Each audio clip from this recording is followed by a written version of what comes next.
So, Dee, you work with Scotland's People. Tell me a bit about what Scotland's People actually is. Scotland's People is a partnership between the National Archives of Scotland, General Register Office for Scotland and the Court of the Lord Lion.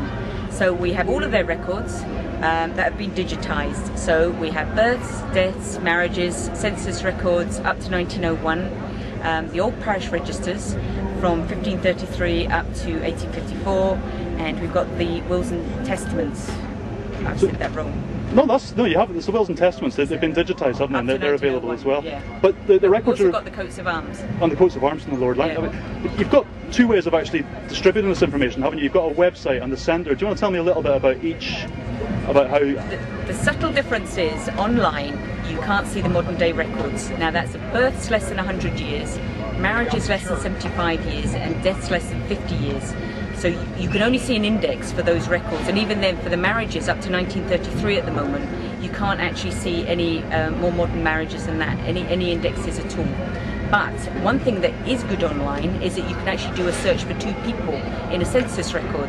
So you could look up two names, and as long as they're on the first page, that they're both on the same page, you could look up, say, John and Mary Robertson.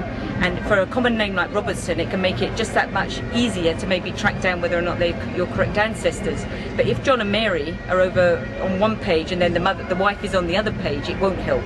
But if they are both on the same census page, then it actually helps.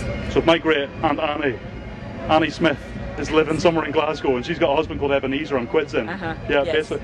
Tell me a bit about the centre then as well, because that's quite a recent thing, isn't it? I mean, it's struggling to see. It is blazing hot here today. today. It's blazing hot, and it's really glary, but it's absolutely lovely.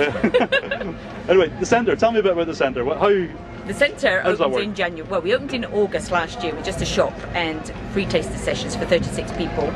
And then we opened again fully on January the 12th. And we've opened with 4 search rooms. One of them still shows the old Digros system, but effectively we've got a whole new software. We can now do searches that we're using wildcards, SoundX. We've got the wills and we've got the coats of arms, we've got the wills and testaments, which you didn't used to be able to look at when it was the old General Register Office for Scotland. So it is very much a Scotland's People set of records that you're able to see there.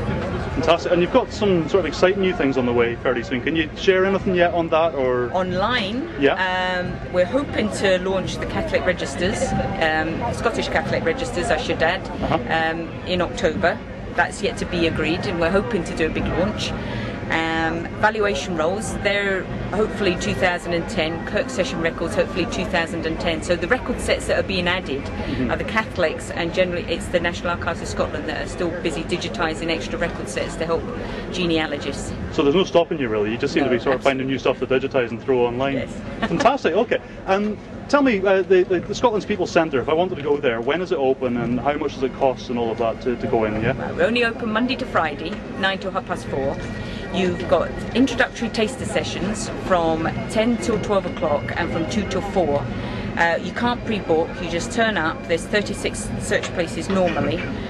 This does vary slightly, but we've normally got that number of search places. You can just turn up and give yourself a little introduction. But if you want to go for the day, it's £10 for the day. Right. And you're better off pre-booking and pre-paying, and then you just go straight to your seat. And that's unlimited access to everything then for a tenner basically. And also you get access to the library. And I think the library is a gold mine. No, it is. It's fantastic. Monumental inscriptions, information about if your ancestor was a minister. We've got loads of books about occupations, surnames of Scotland. It just goes on and on. And another census records that prior to 1841, we've got details of that as well.